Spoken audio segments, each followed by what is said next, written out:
शिवन्या, तुम चिंता मत करो, ऋतिक बिल्कुल ठीक हो जाएगा। मामूली सी चोट है, दर्द कम होने के लिए डॉक्टर ने इंजेक्शन भी दे दिया है। जाओ बेटा, तुम जाओ, जाकर आराम करो। नहीं माँ, मैं हूँ यहाँ ऋतिक के पास, आप लोग जाकर आराम कीजिए। तो तुम नहीं मानोगी? माँ प्लीज। हाँ भाई, हमसे ज्यादा जो प्यार करती हो ऋतिक से। ठीक है बेटा,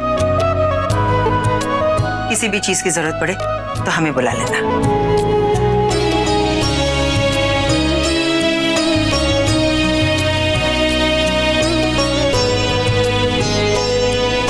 सॉरी ऋतिक, ये सब कुछ मेरी वजह से हुआ।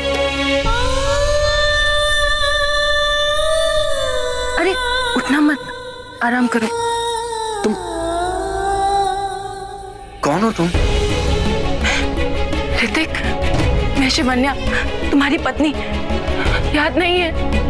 अच्छा, मेरी शादी भी हो गई, मेरी पत्नी भी आ गई, मुझे कुछ याद क्यों नहीं आ रहा? ये तुम क्या कह रहे हो? मैं अभी डॉक्टर को बुला के लाती हूँ। बहुत दर्द हो रहा है।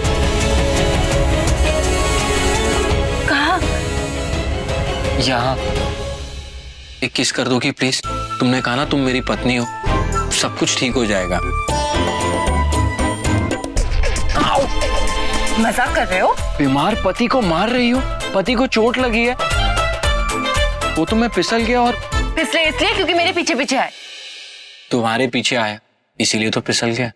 तो पीछे आए क्यों? मतलब भाग कर क्यों आए? क्योंकि कुछ कहना था तुमसे, पर फिसल गया। पर तुम्हें पता है, फिसलने के बाद एक अजीब सी बात हुई मेरे साथ। एक सपना देखा। सपना? कैसा सपना? वही जो मैं तुम्हें पहले बताया था, जो मैंने पहले देखा था। मैंने राजा के वही शाही लिबास पहने थे। जानते हो, डॉक्टर्स हमेशा कहते हैं कि अगर बचपन में कोई घटना हुई हो, कुछ जरूरी हुआ हो, तो वही चीज हमारी ख्वाब में बार बार आता रहता है। शायद बचपन की कोई याद, कोई पुराना रिश्ता जुड़ा हुआ हो। ठीक से बताओ ना, क्या देखा तुमने? एक मंदिर, एक पूजा और कोई चमकती हुई चीज, जैसे कोई हीरा।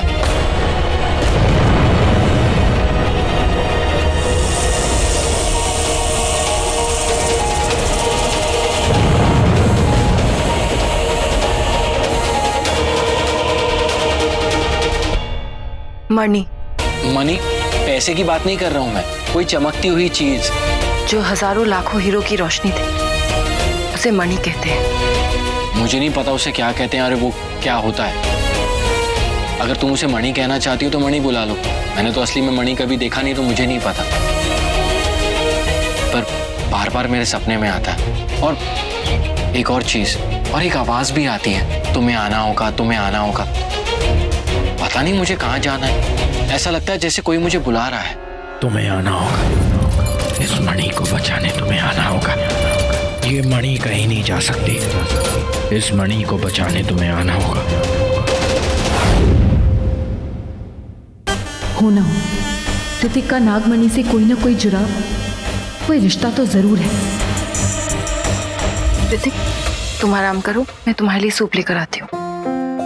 ओके।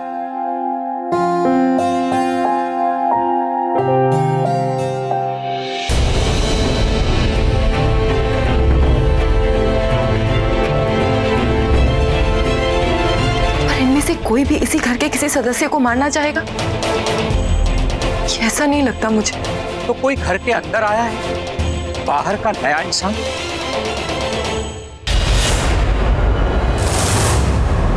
जी गुरुदेव, तन्वी की जिस लड़के से शादी होने वाली थी, वो बाहर से आया है, परदेश से। तो लाओ उस परदेशी की कोई निशानी, कोई अंगूठी, कोई बटुआ, कोई खड़ी। अब वही निशानी खोलेगी उसके रहस्य के सभी पन्ने। पर याद रहे, निशानी वही लाना जिसे रोज वो छूता हो, जो हमेशा उसके पास रहती हो। जी गुरुदेव।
मुझे कबीर की कोई चीज लेनी होगी।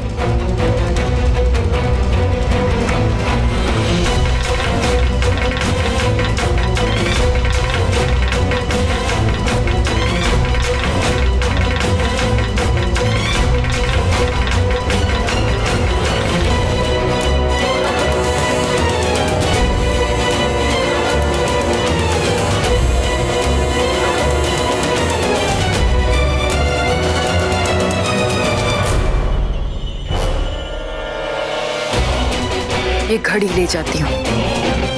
वक्त से बड़ा साक्षी और कौन होता है?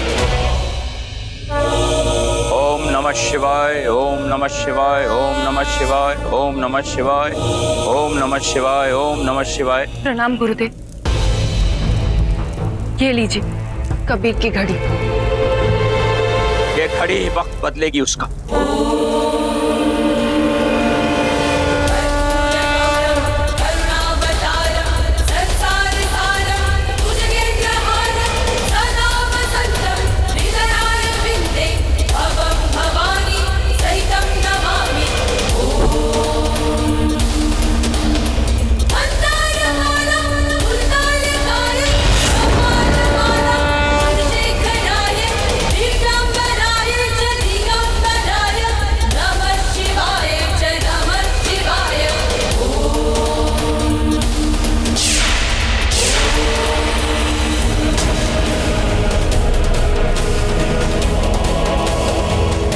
गुरुदेव, मैंने तुमसे जिंदा आदमी की निशानी मंगवाई थी, मुर्दे की नहीं।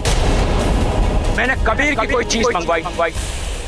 तुम किसी मरे हुए आदमी आज चीज लेकर आई। मुर्दे शमशानों में बोला करते हैं, हवन कुंड में नहीं। नहीं गुरुदेव, ये कबीर की ही घड़ी है। जरूर कोई उलझन हुई है। कोई उलझन नहीं। ये ब्रह्मांड, ये हवाएं, ये हवन कुंड, ये आहुति हमें गलत संदेश नहीं दे सकती।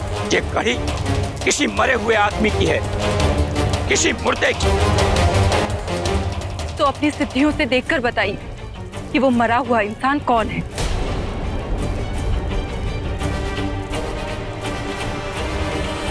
ओम नमः शिवाय, ओम जय महाकाल, हर हर महाकाल, हर हर प्रतिपाल, काल को समक्ष कर, जाल को नष्ट कर, जय महाकाल।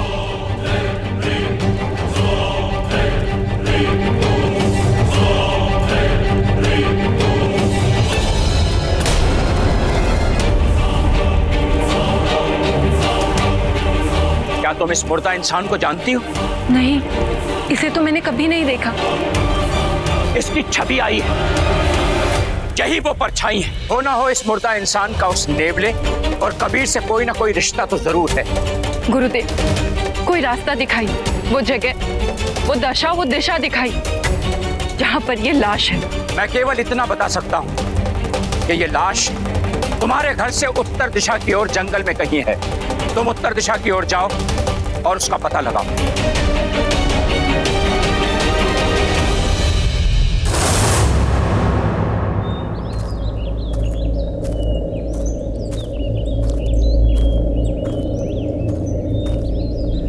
अब लड़ाई आर्या पार है।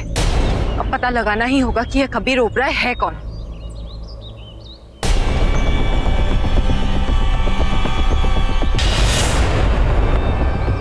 ये निशान, ये तो नेवले के पैरों के निशान है। घर से बाहर जाते हो गीली मिट्टी में नेवले ने अपने पैर का छाप छोड़ दिया। पानी ने भी कहानी को अंजाम दे दिया। इसका मतलब वो नेवला घर में ही था। अभी सुबह सुबह बाहर निकला है, पर कहाँ गया होगा? कैसे पहुंचे उस तक? उसके पैरों के ये निशान ही मुझे ले जाएंगे उस तक।